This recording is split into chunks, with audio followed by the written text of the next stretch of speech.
اعوذ باللہ السمیع العلیم من الشیطان الرجیم بسم اللہ الرحمن الرحیم الحمد للہ رب العالمین والصلاة والسلام علی اشرف الانبیاء والمرسلین خاتم النبیین شفیع ذنوبنا وطبیب نفوسنا مولانا ابی القاسم محمد اللہم صلی علی محمد وآلہ الطیبین الطاہرین ولعنت اللہ علی اعدائہم اجمعین من الآن الی قیام یوم الدین اما بعد وقد قال اللہ تبارک و تعالی فی کتابہ المبین وہو اصدق الصادقین وقولہ الحق بسم اللہ الرحمن الرحیم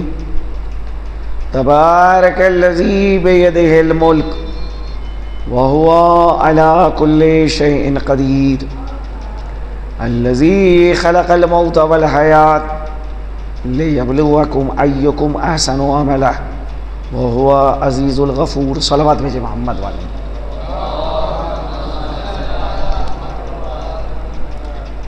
قرآن کریم کا ایک مشہور و معروف سورہ ملک. بفیض مجالس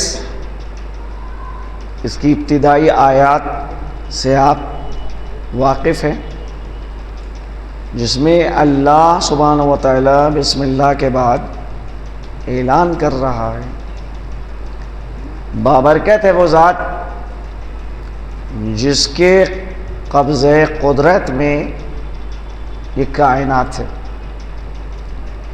وہی ذات تو ہے جو ہر شے کے اوپر قدرت رکھتی ہے اور جس نے موت اور زندگی کو پیدا کیا تاکہ اس کے ذریعے سے تمہارا امتحان لے سکے. آغاز ہو رہا ہے بسم اللہ کے بعد.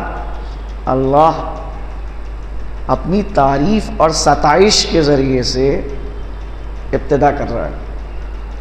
تبارک الذی بیدہ الملک، بابرکت ہے وہ ذات جس کے قبضہ قدرت میں یہ کائنات ہے. اب غور کریں کہ ایک لفظ ہے لفظ برکت. اس لفظ برکت کو مختلف مواقع کے اوپر استعمال کیا جاتا ہے. کبھی کسی سرزمین سے یہ لفظ منسوب ہوتا ہے تو یہ کہا جاتا ہے کہ بڑی بابرکت سرزمین ہے، اور کبھی کسی شخصیت سے یہ لفظ منسوب ہو جائے تو کہا یہ جاتا ہے کہ بڑی بابرکت شخصیت ہے. کبھی ایک مال آتا ہے تو وہاں پر اس مال کے حوالے سے اظہار کرتے ہیں لوگ کہ بڑا ہی بابرکت مال تھا. کبھی ایک سفر درپیش ہو تو اس سفر کے حوالے سے یہ کہا جاتا ہے کہ بڑا ہی بابرکت سفر تھا. تو یہ لفظ برکت جو استعمال ہو رہا ہے کبھی ذات سے منسوب ہوتا ہے، کبھی مال سے منسوب ہو رہا ہے، کبھی کسی شخصیت سے منسوب ہوتا ہے. اصل اس کے معنی کیا ہیں؟ کہا جب برکت کے جانب توجہ دی جائے تو معنی اس کے یہ نکلتے ہیں کہ برکت یعنی جو آپ کی ضرورتوں کو پورا کرے اور جس میں کہیں کے اوپر کمی نہ آئے، جس میں نقص کا دخل نہ ہو. روایات میں ہے کہ پیغمبر اسلام حضرت محمد مصطفیٰ صلی اللہ علیہ وآلہ وسلم نے ایک شخص کو بلایا اور اس کو 1 دینار دیا کہ جاؤ جا کے بازار سے ایک گوسفند خرید لو۔ وہ شخص گیا اور اس نے 1 دینار کے 2 گوسفند خریدے۔ راستے میں اس کو ایک دوسرا شخص ملا، اس نے اس سے سوال کیا کہ کیا یہ ایک گوسفند ہمارے ہاتھ بیچ رہے ہو؟ اس نے کہا خرید لو۔ کہا کتنے کی ہے؟ کہا 1 دینار کی۔ اس نے اس کے ہاتھ پر 1 دینار رکھا، اس نے گوسفند کو اس کے حوالے کر دیا۔ خدمت پیغمبر میں آیا، پیغمبر کے حوالے اس نے گوسفند کو بھی کیا اور 1 دینار بھی دے دیا۔ پیغمبر نے پوچھا ماجرا کیا ہے؟ میں نے تجھے 1 دینار دیا تھا اور کہا تھا کہ 1 دینار کی تو گوسفند خرید لا، تو دینار بھی واپس کر رہا ہے اور گوسفند بھی میرے حوالے کر رہا ہے۔ تو اس شخص نے کہا یا رسول اللہ، میں نے 1 دینار کی 2 گوسفند خریدی، میں ان کو لے کے جب چلا تو راستے میں ایک شخص سے میری ملاقات ہوئی اور میں نے اس کے ہاتھ 1 گوسفند کو فروخت کیا 1 دینار میں، لہٰذا یہ دینار جو آپ نے مجھے دیا تھا یہ واپس آ گیا اور یہ گوسفند جو آپ نے طلب کی تھی یہ بھی آپ کی ہے۔ تو پیغمبر نے اس شخص کو دعا دی کہ بارک اللہ فی صفقۃ یمینک، اللہ تیرے داہنے ہاتھ میں برکت عطا کرے۔ نتیجہ یہ ہوا کہ جب کبھی بھی وہ کوئی تجارت کرے، کوئی کاروبار کرے، اس میں اس کو نقصان نہیں ہوتا تھا، ہمیشہ فائدہ ہوتا تھا۔ اس واقعے سے یہ چیز نکل کر سامنے آتی ہے کہ برکت وہ ہے کہ جس میں نقص اور عیب کا دخل نہیں ہے، برکت جو آپ کی ضرورت کو پورا کر دے۔ اب سب سے زیادہ فائدہ پہنچانے والی ذات اگر کائنات میں تلاش کی جائے تو وہ صرف اور صرف اللہ سبحانہ و تعالیٰ کی ذات ہے، کہ جس میں کسی نقص اور کمی کا دخل نہیں ہے اور وہ تمام انسانوں کو فائدہ پہنچا رہی ہے۔ صلوات بھیجے محمد والا۔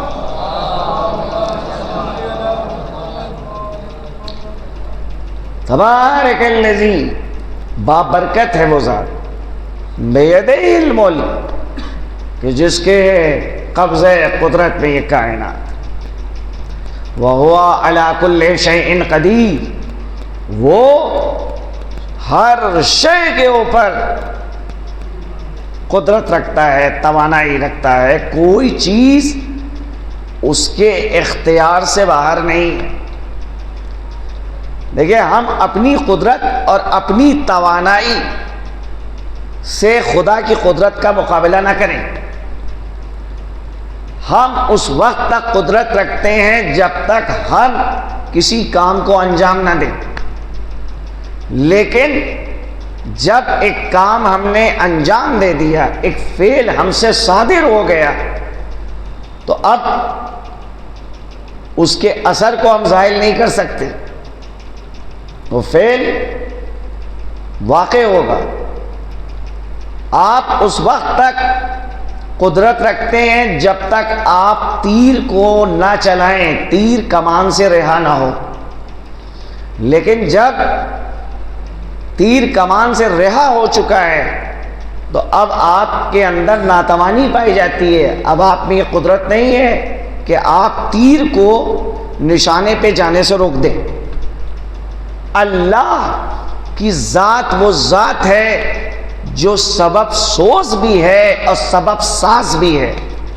اگر وہ چاہے تو آگ کی حرارت کو چھین سکتی ہے اور اپنے خلیل کی انگاروں میں حفاظت کر سکتی ہے، اور اگر وہ چاہے تو مکڑی کے جالے سے اب فخر انبیاء کی حفاظت کر سکتی ہے۔ تو اللہ سبب سوز بھی ہے، سبب ساز بھی ہے۔ اس کی قدرت عام انسانوں کی قدرت سے اس کا مقایسہ نہیں ہو سکتا۔ انسان بس اس وقت تک قادر ہے جب تک کسی کام کو نہ انجام دے، لیکن جب کام صادر ہو چکا ہے تو بہرحال اس کے اثر کو ختم نہیں کر سکتا۔ اس آیے کریمہ کے اندر ایک عقیدہ جو غلط عقیدہ ہے اس کا جواب دیا گیا ہے۔ بعض لوگ کائنات کے حوالے سے یہ عقیدہ رکھتے ہیں کہ اللہ سبحانہ و تعالیٰ نے اس کائنات کو بنایا اور اب اللہ کا اختیار گویا کہ کائنات کے اوپر سے ختم ہو چکا ہے۔ کائنات جب نہیں تھی، دنیا جب نہیں تھی، اس وقت یہ دنیا اللہ کی محتاج تھی، نیاز مند تھی، لیکن جب وجود میں آ چکی ہے تو اب بہرحال یہ کائنات رہے نہ رہے اور اللہ رہے یا نہ رہے، اس سے کائنات کے وجود کو کوئی اثر نہیں۔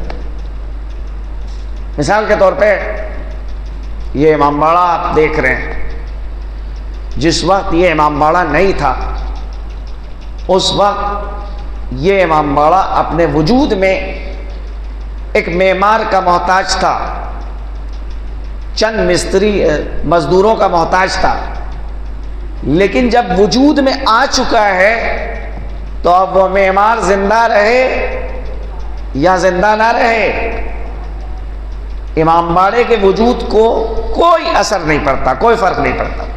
کائنات کے حوالے سے بھی بعض گمراہ قسم کے لوگوں کا یہ عقیدہ ہے کہ یہ کائنات جب نہیں تھی تب وہ اللہ کی محتاج تھی، لیکن جب وجود میں آ چکی ہے تو اب اللہ چاہے رہے چاہے نہ رہے، کائنات اپنی جگہ پہ رہے گی۔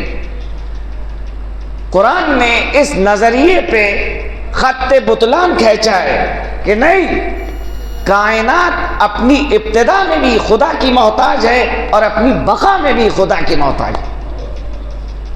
جس طرح سے کائنات وجود میں آنے کے لیے خدا کی محتاج ہے، اسی طرح سے یہ کائنات اپنی بقا میں بھی خدا کی محتاج ہے۔ فرض کیجئے، آپ اپنے ذہن پہ زور دیجئے، ایک تصویر آپ اپنے ذہن کے اندر پیدا کرتے ہیں، جو آپ کے ذہن کے افق میں یہ تصویر موجود ہے۔ ایک بچہ ہے جو کھیل رہا ہے، گفتگو کر رہا ہے، دوڑ رہا ہے، یہ تصویر آپ کے ذہن میں چل رہی ہے۔ اس تصویر کے موجد آپ ہیں، خالق آپ ہیں۔ یہ تصویر ذہن میں کب تک رہے گی؟ عالم خیال میں ایسی بہت سی تصویریں ذہن میں آتی ہیں۔ کہ یہ تصویر اس وقت تک ذہن کے سطح پر رہتی ہے، افق پہ رہتی ہے، جب تک آپ توجہ دے رہے ہیں، لیکن ادھر آپ نے توجہ ہٹائی اور ذہن سے وہ تصویر ختم ہو جاتی ہے، محو ہو جاتی ہے۔ کائنات کا بھی رشتہ بالکل اسی طرح سے ہے۔ یہ کائنات اس وقت تک باقی ہے کہ جب تک اللہ اس کائنات کی جانب متوجہ ہے۔ ایک لمحے کے لیے اگر اللہ اپنی توجہ کو ہٹا لے، کائنات فنا ہو جائے۔ تو کائنات اپنی ابتدا میں بھی خدا کی محتاج ہے اور اپنی بقا میں بھی خدا کی محتاج ہے۔ صلوات بھیجئے محمد والے۔ ایسا نہیں ہے کہ اس نے کائنات کو پیدا کر دیا، دنیا کو پیدا کر دیا، دنیا کے اندر اب جو چاہے ہو وہ کچھ نہیں کر سکتا۔ آج ایک انسان ایک چیز بناتا ہے، بعد میں وہ شے خود اس کے اختیار سے باہر چلی جاتی ہے، اور پھر اگر اس شے کو ختم کرنا چاہے، اس چیز کو ختم کرنا چاہے تو ختم نہیں کر پاتا ہے۔ لیکن اللہ کے ساتھ ایسا نہیں مسئلہ ہے، نہیں، اللہ سبحانہ و تعالی ہر شے پہ قدرت رکھتا ہے، توانائی رکھتا ہے، کوئی چیز اس کے اختیار سے باہر نہیں۔ وَهُوَ عَلَى كُلِّ شَيْءٍ قَدِيرٌ۔ وہ ذات ہے جو شکست ناپذیر ہے، اس ذات میں شکست کا کوئی دخل نہیں ہے۔ کوئی چیز ایسی نہیں ہے کہ جو اس کے احاطے قدرت سے باہر ہو. ہر شے پہ وہ توانائی رکھتا ہے، ہر شے کا وہ احاطہ کیے ہوئے. وہ نظریہ جو یہ بیان کیا جاتا ہے کہ شہر خدا بے خدا سپرد شدے اور شہر شہریار بے شہریار سپرد شدے.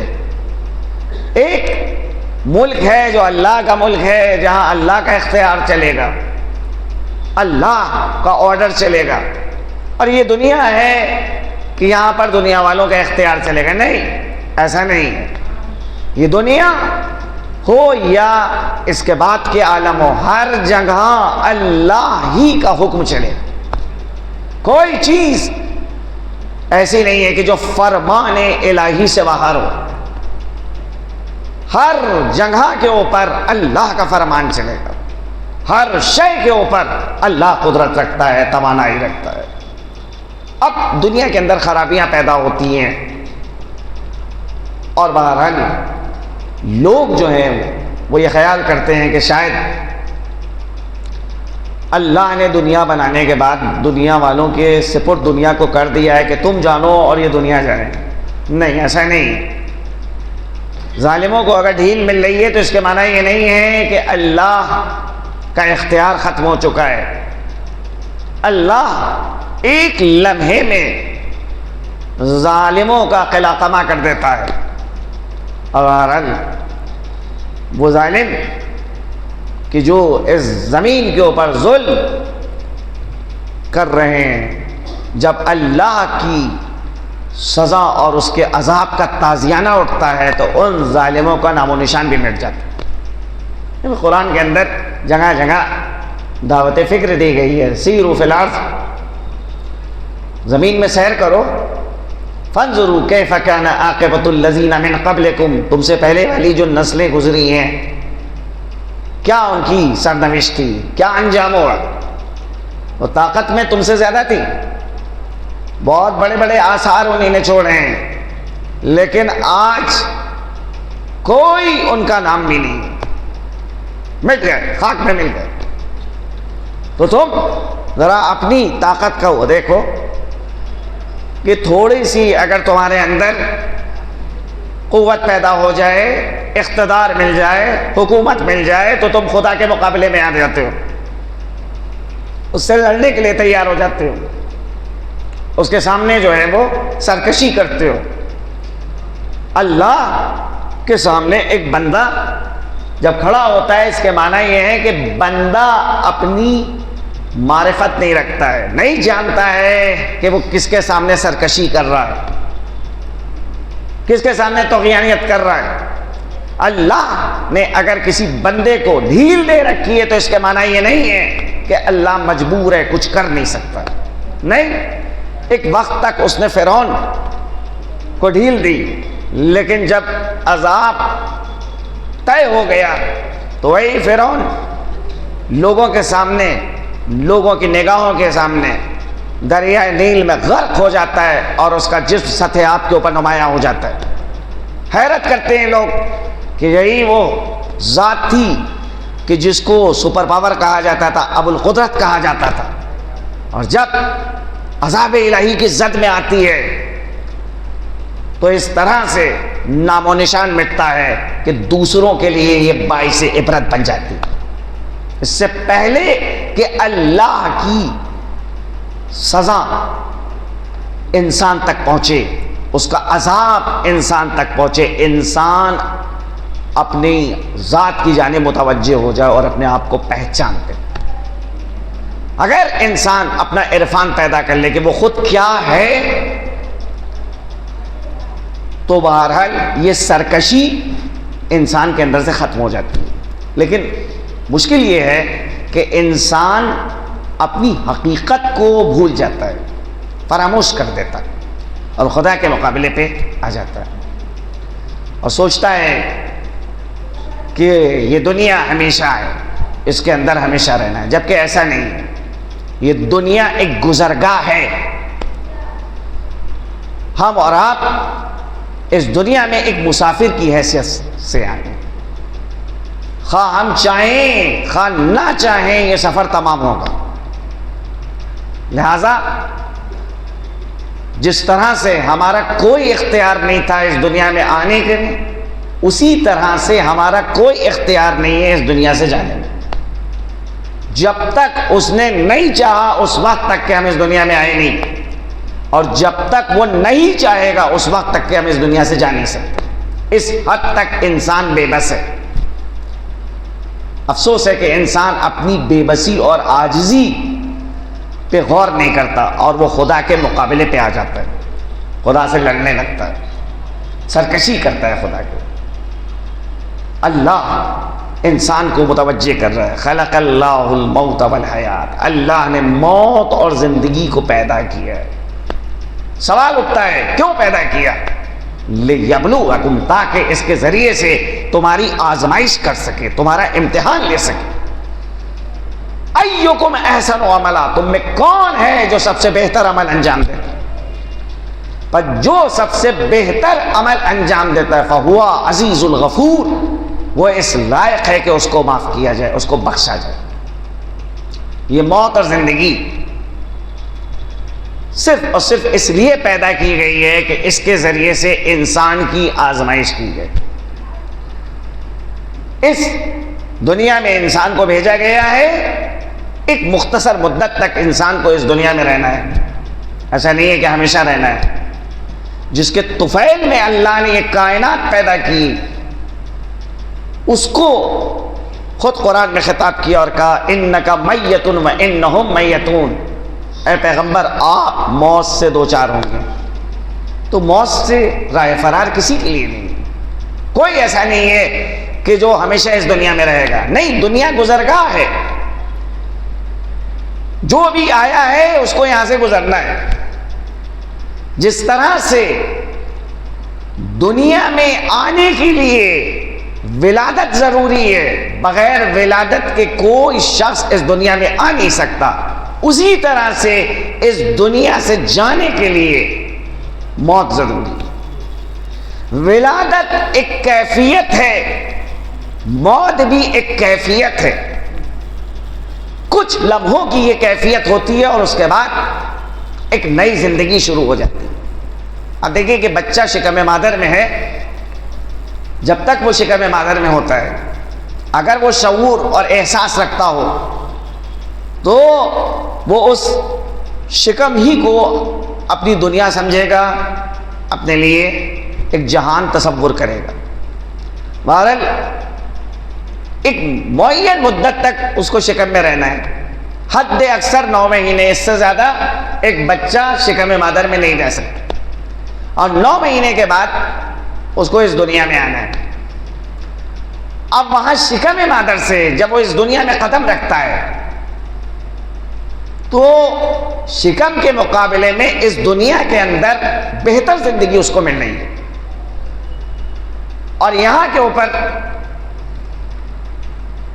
دنیا میں آیا تو بہرحال جتنی بھی عمر اس کی معین ہے، اس معین عمر کو گزارنے کے بعد اس دنیا سے اب رخصت ہونا ہے، کیونکہ یہ جو دنیا ہے اس دنیا کو عالم مادہ کہا جاتا ہے، اور اس کے بعد کا جو عالم ہے اس کو عالم مثال یا عالم برزخ کہا جاتا ہے۔ اس کے بعد عالم برزخ کے بعد ایک تیسرا عالم ہے جس کو عالم عقل کہا جاتا ہے۔ ایک سلسلہ ہے کہ پہلے عالم مادہ میں آنا ہے، عالم مادہ سے عالم مثال اور عالم برزخ میں منتقل ہونا ہے، اور عالم برزخ سے پھر عالم عقل میں جانا ہے، عالم آخرت میں جانا ہے۔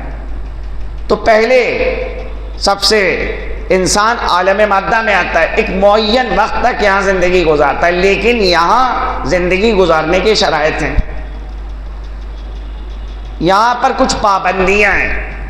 اگر آپ اس دنیا میں آئے ہیں تو آپ بہرحال آپ کے اندر محدودیت پائی جاتی ہے کہ اگر آپ یہاں پہ بیٹھے ہیں تو وہاں پہ نہیں بیٹھ سکتے، یہاں پہ بیٹھے ہیں تو وہاں پہ نہیں بیٹھ سکتے، ادھر دیکھ رہے ہیں تو ادھر نہیں دیکھ سکتے، اور پیچھے دیکھ رہے ہیں تو سامنے نہیں دیکھ سکتے۔ یہ ہے محدودیت انسان کے اندر، اس عالم کا یہ تقاضا ہے، کیونکہ ہماری روح مقید ہے ہمارے جسم میں. لیکن جب انسان اس عالم سے عالم مثال میں جاتا ہے اور روح اس جسم عنصری سے باہر نکل جاتی ہے، علیحدہ ہو جاتی ہے، تو اب اس انسان کے اندر وہ محدودیت ختم ہو جاتی ہے جو محدودیت اس عالم کے اندر پائی جاتی ہے. اب یہاں پر بھی بیٹھ سکتے ہیں، ادھر بھی دیکھ سکتے ہیں، ادھر بھی دیکھ سکتے ہیں. تو اصل میں موت ایک بہتر زندگی کی جانب انسان کو لے کے جا رہی ہے. جس طرح سے ولادت ایک بہتر زندگی عطا کر رہی ہے اس دنیا میں، اسی طرح سے موت ایک بہتر زندگی عطا کرتی ہے ایک انسان کو عالم برزخ میں. ہاں، یہ بہتر زندگی انہی لوگوں کے لیے ہے کہ جو اس دنیا کے اندر صحیح عمل انجام دیتے. صحیح عقیدہ، صحیح عمل جو اس دنیا میں اختیار کرتا ہے، اس کو عالم مثال و عالم برزخ میں بہتر زندگی ملے گی. وہاں کے اوپر اللہ کی نعمتوں سے سرفراز ہوگا. جناب امیر حضرت علی ابن ابی طالب علیہ السلام سے ایک شخص آتا ہے اور آ کے کہتا ہے، یا امیر المومنین صف لی الموت، ہمارے لیے ذرا موت کی توصیف بیان کریے کہ موت کیسی ہوتی ہے. تو حضرت نے فرمایا، موت 3 طرح کے لوگوں کے لیے ہے. یا تو جس وقت احتضار کا عالم ہوتا ہے، روح قبض ہو رہی ہے، تو جس کی روح قبض کی جا رہی ہے، فرشتے اس کو بشارت دیتے ہیں حیات جاویدانی کی، نعمت جاویدانی کی، کہ ایسی نعمتیں اب ملیں گی کہ جو ہمیشہ رہیں گی، کبھی نہیں ختم ہوں گی. یا پھر بشارت دیں گے عذاب جاویدانی کی، کہ ایسی جگہ پہ جاؤ گے کہ جہاں ہمیشہ تم کو عذاب ملے گا. یا تیسرا گروہ ایسا ہے کہ جو بہرحال خوف و ہراس کا شکار ہے، اس کی سمجھ بھی نہیں آ رہا ہے کہ اس کی سرنوشت کیا ہوگی، انجام کیا ہوگا. حضرت فرماتے ہیں کہ وہ پہلا گروہ کہ جس کو ابدی نعمتوں کی بشارت دی جا رہی ہے اور یہ بتایا جا رہا ہے کہ ہمیشہ نعمتوں سے وہ سرفراز رہیں گے، اللہ کی خاص رحمت ان کے شامل حال ہوگی. مولا کہتے ہیں کہ یہ ہمارے چاہنے والے ہیں، جو ہماری ولایت کو قبول کرتے ہیں، المطیع لامرنا، اور ہمارے امر کی اطاعت کرتے ہیں اور ہمارے امر کے سامنے سر تسلیم خم کرتے ہیں. ایسے افراد ہیں کہ جب دنیا سے اٹھتے ہیں تو فرشتے آنے کے بعد ان کو سلام کرتے ہیں اور ان کو بشارت دیتے ہیں کہ اس جگہ کے اوپر تم منتقل ہو رہے ہو کہ جہاں کے اوپر ہمیشہ کے لیے تمہیں نعمتیں عطا کی جائیں. اس کے مقابلے میں ایک دوسرا گروہ ہے کہ جو جب ان کا آخری وقت آتا ہے اور ان کی روح کو قبض کرتے ہیں فرشتے، تو ان کو بشارت دیتے ہیں دائمی عذاب کی، اور بہرحال بہت ہی سختی کے ساتھ ان کی روح کو قبض کیا جاتا ہے. بتایا جاتا ہے کہ بھئی تم نے اس دنیا کے اندر جو چاہا اور جس طرح سے چاہا زندگی گزاری، اب وقت آخر ہے، تم کو دنیا سے ہم لینے کے لیے ہیں، اب ہمیشہ کی سزا کے لیے تیار رہو. جس جگہ پہ تم جا رہے ہو وہاں پر اب مستقل طور پہ تم پہ عذاب نازل ہوگا. کہا یہ کون لوگ ہیں؟ کہا یہ وہ گروہ ہے کہ جو ہمارے دشمنوں کا گروہ ہے، المخالف لامرنا، جو ہمارے امر کے مخالف ہیں.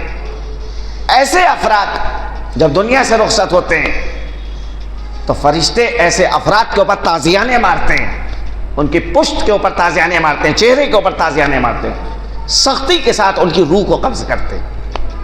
لیکن ایک تیسرا گروہ ہے کہ یہ وہ گروہ ہے کہ جو اپنی سرنوشت سے باخبر نہیں ہے، خوف و ہراس کا شکار ہے.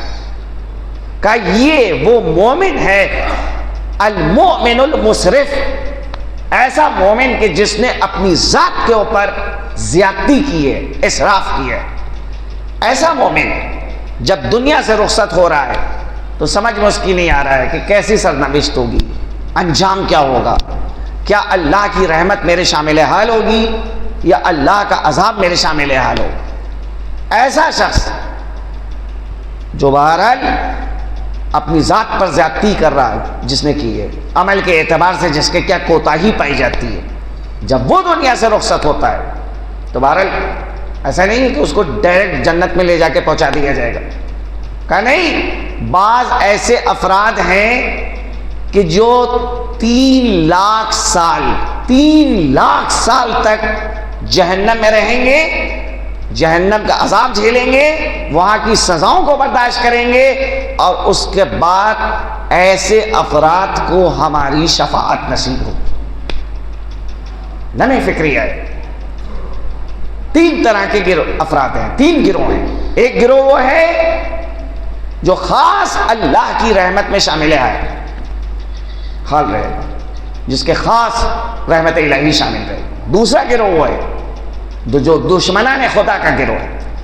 تیسرا گروہ وہ ہے کہ جو عقیدہ تو صحیح رکھتا تھا لیکن عمل کے اعتبار سے بڑی کوتاہی کری ہے، اس طرح سے عمل نہیں انجام دیا جیسا خدا چاہتا تھا، اس نے اپنی ذات کے اوپر زیادتی کی ہے، اپنے نفس کے اوپر زیادتی کی ہے، اللہ سبحانہ و تعالیٰ کی نافرمانی کی ہے۔ تو ایسا نہیں ہے کہ ایسے انسان کو فوراً جو ہے وہ شفاعت اہل بیت مل جائے گی۔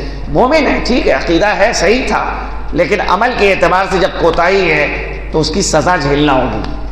کیونکہ دیکھیں، جنت ایک ایسی جگہ ہے کہ جہاں پاک و پاکیزہ لوگ جائیں گے۔ اب اگر جسم کے اوپر گناہوں کی آلودگی ہے، جب تک کہ یہ آلودگی صاف نہیں ہوگی اس وقت تک کہ جنت میں جانا نصیب نہیں ہوگا۔ اس کے لیے انسان کو عذاب الہی سے دوچار ہونا پڑے گا۔ خوشا بحال ہیں وہ افراد کہ جو اپنی ذات کی اصلاح کر لیتے ہیں اور اس سے پہلے کہ ان کا انجام برا ہو وہ اس دنیا کے اندر توبہ کر لیتے ہیں۔ دیکھیے، ورثہ سے یہ امید کرنا کہ وہ بعد میں آپ کے عمل میں جو کوتاہی رہ گئی ہے وہ پورا کر دیں گے، یہ ایک فضول سی امید ہے۔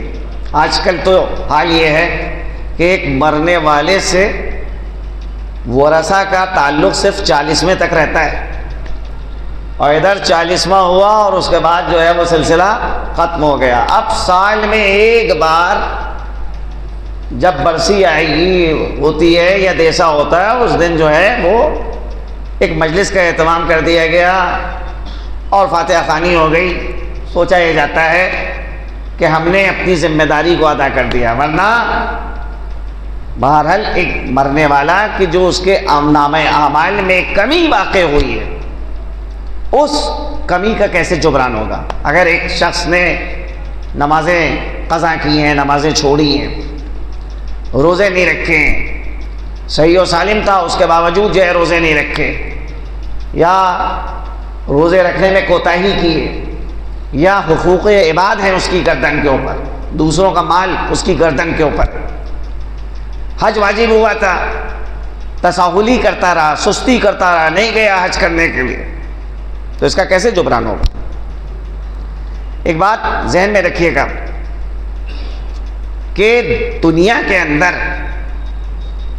ایک وسیلہ دوسرے وسیلے کا جانشین ہو جاتا ہے، لیکن عالم معنی میں اور معنویت میں قطعاً ایک وسیلہ دوسرے وسیلے کا جانشین نہیں ہو سکتا۔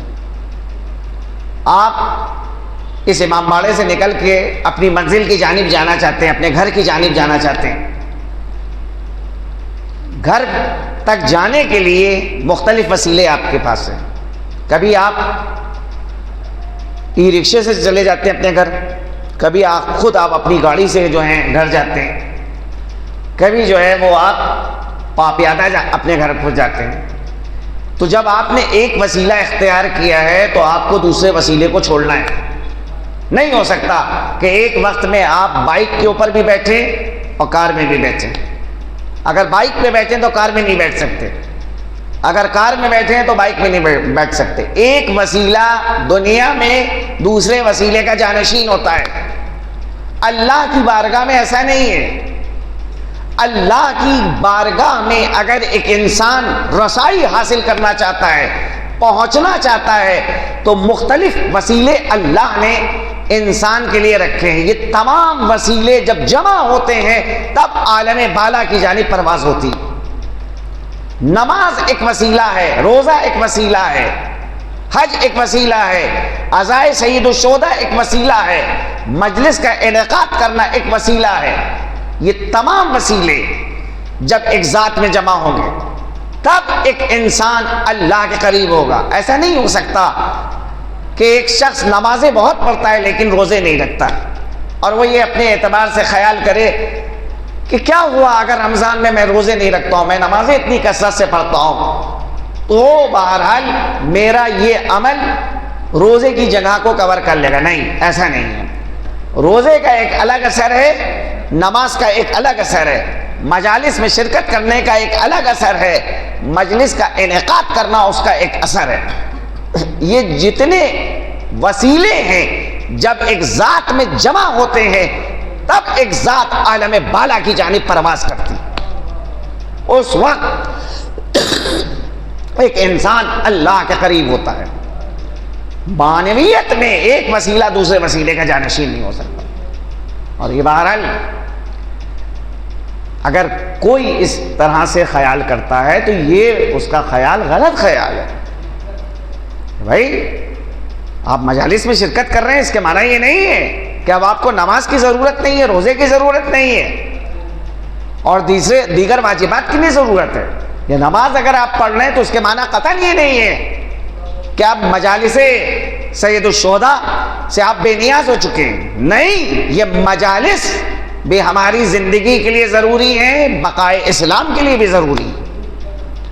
یہ مجالس وہ ہیں کہ جن کے ذریعے سے خود ہماری ذات کا تزکیہ ہوتا ہے، کیونکہ ہر انسان کو تزکیے کی ضرورت ہے۔ ہمارے اور آپ کے چوتھے امام حضرت امام زین العابدین علیہ الصلوۃ والسلام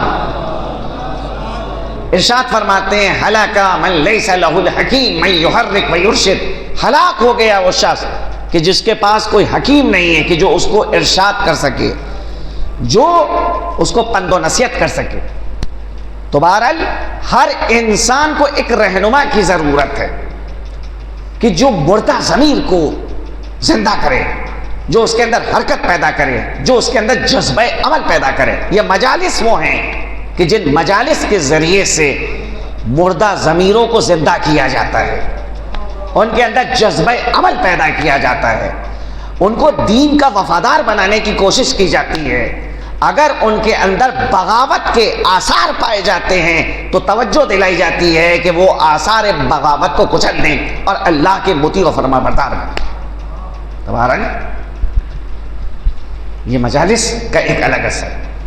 بس عزیزان گرامی، غور طلب امر ہے کہ دنیا کا کوئی بھی غم اگر ہم اپنے گلے سے لگا لیں تو بہرحال وہ غم انسان کو پھر زندگی کی دوڑ میں پیچھے کر دیتے۔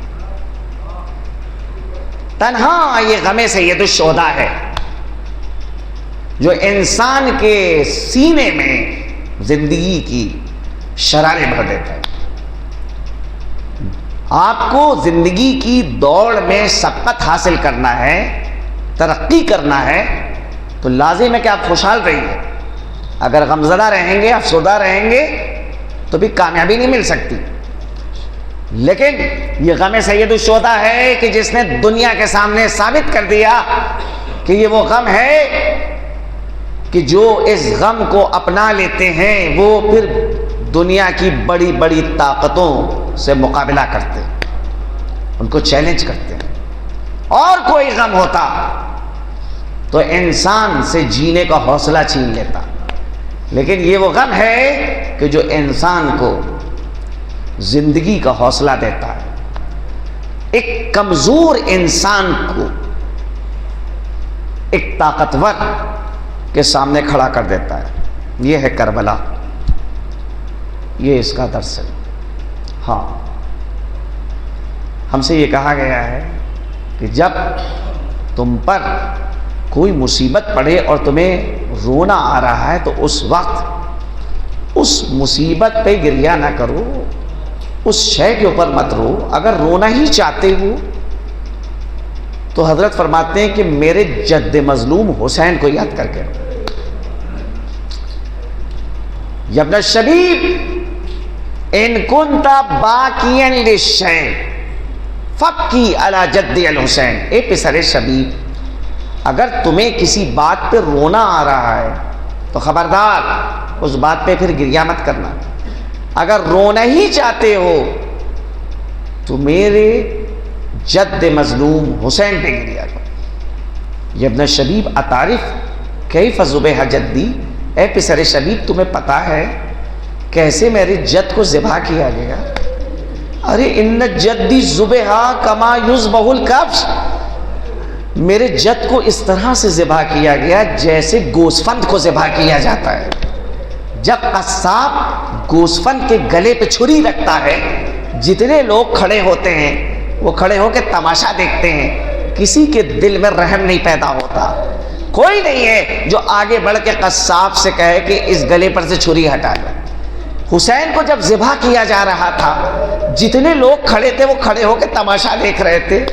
ارے کوئی نہیں تھا جو شمر سے کہتا ہے اے شمر، ارے یہ کس گلے کے اوپر چھری چلا رہا ہے؟ یہ وہ گلا ہے جو بوسگاہ رسالت تھا، یہ وہ حسین ہے کہ جس حسین کی خاطر رسول اپنے سجدے کو طول دے دیا کرتے تھے۔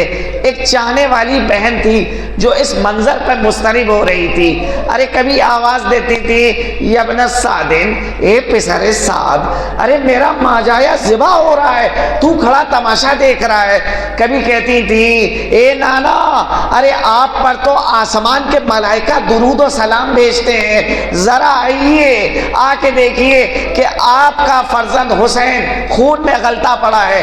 ہاں تاریخ کہتی ہے کہ شمر حسین کے سینے پہ سوار تھا، ریش مبارک کو پکڑے ہوئے ہے، چاہتا ہے کہ سر و تن میں جدائی کرے۔ زینب جو اس منظر کو دیکھتی ہیں تو تڑپ جاتی ہیں۔ آج جب عمر سعد کو زینب نے پکارا کہ اے عمر سعد، ارے میرا ماجایا ذبح ہو رہا ہے، تو کھڑا تماشا دیکھ رہا ہے۔ زینب کی آواز جو حسین کے کانوں میں گئی، پتلیوں سے اشارہ کیا، بہن خیمے میں واپس جاؤ، ارے ابھی میں زندہ ہوں۔ ہاں، حکم امام کے تحت زینب خیمے میں آ گئی۔ تھوڑی دیر گزری تھی کہ ارض کربلا ہلنے لگی، زمین کربلا کو زلزلہ آ گیا۔ ایک منادی ندا دیتا ہے الا قد قتل الحسین بکربلا۔ آج زینب گھبرا کر سید سجاد کے قریب آتی ہیں، اے میرے لال، ارے دیکھو کیا قیامت آ گئی، ارے یہ فرات کا پانی نہزوں اچھل رہا ہے، یہ کربلا کی زمین میں زلزلہ کیوں آ گیا؟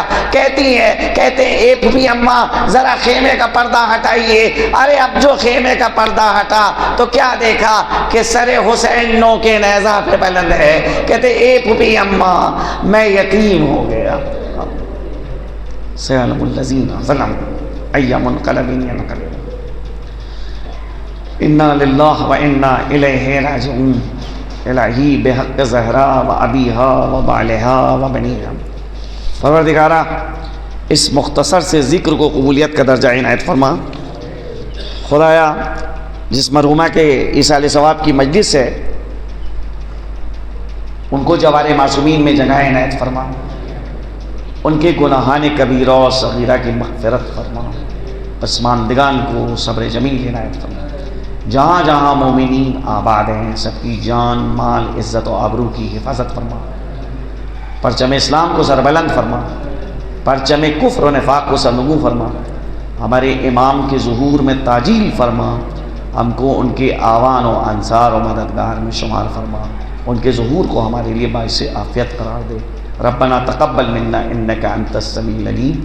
ایک بار سورہ حمد و 3 بار سورہ توحید کی تلاوت فرما کر مرحومہ زینت اسلام بنت حسین رضا کی روح کو ارشاد